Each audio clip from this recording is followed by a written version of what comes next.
গরুর মাংসের আচার এত মজা হয়, না বানালে কখনই জানতাম না।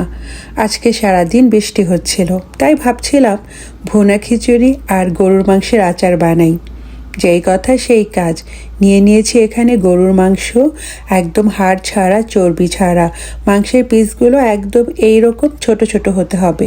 এবার মাংসে দিয়ে দিচ্ছি লবণ, আদা রসুনের পেস্ট, ধনে গুঁড়া, হলুদের গুঁড়া, মরিচের গুঁড়া আর কাশ্মীরি মরিচের গুঁড়া। কাশ্মীরি মরিচের গুঁড়া দিলে কালারটা অনেক সুন্দর আসে।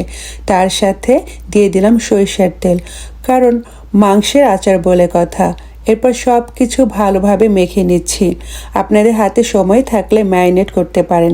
আমি 30 মিনিটের জন্য ম্যারিনেট করে রেখেছিলাম। এবার চুলায় বসিয়ে দিয়ে দিলাম তেজপাতা, কয়েক টুকরো দারচিনি, এলাচি। এরপর ঢেকে মিডিয়াম লো হিটে রান্না করব।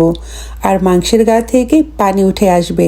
এখানে এক্সট্রা কোনো পানি দেব না, কারণ দীর্ঘ সময় সংরক্ষণ করতে হলে কোনো পানির ব্যবহার করা যাবে না। গরুর মাংসের আচার একবার বানিয়ে অনেক দিন সংরক্ষণ করে খেতে পারবেন। এটাই হচ্ছে সবচেয়ে মজার ব্যাপার। মাংসের গা থেকে বেশ পানি উঠে এসেছে এবং এই পানি দিয়েই মাংসটাকে সেদ্ধ করে নিয়েছি। মাংস একদম পরিপূর্ণ সেদ্ধ হয়ে গেছে। একদম পুরোপুরি ঝরঝরে করে নিয়ে দিয়ে দিলাম ভাজা জিরা গুঁড়া। এরপর ভালোভাবে মিশিয়ে নিচ্ছি। মাংসটা এইরকম শুকনো শুকনো করে নিতে হবে। এখন একটা ফ্রাইং প্যানে দিয়ে দিলাম সরিষার তেল, পাঁচফোড়নটাকে হালকা ভেজে দিয়ে দিব এখানে আস্ত রসুনের কোয়া। তার সাথে দিয়ে দেব শুকনো মরিচ। এগুলো একদম ভেজে নরম করা যাবে না, একটু 1 মিনিটের মতো ভেজে নেব। এরপরে এটা দিয়ে দিব সেই রান্না করা মাংসেতে। এখন মাংসের মধ্যে দিয়ে দেব এটা। তারপরে ভালোভাবে নেড়েচেড়ে মিশিয়ে নিতে হবে।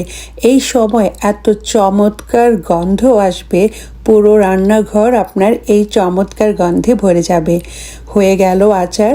আমি যেহেতু বেশি দিন সংরক্ষণ করব না, তাই তেলের পরিমাণটা কম দিয়েছি।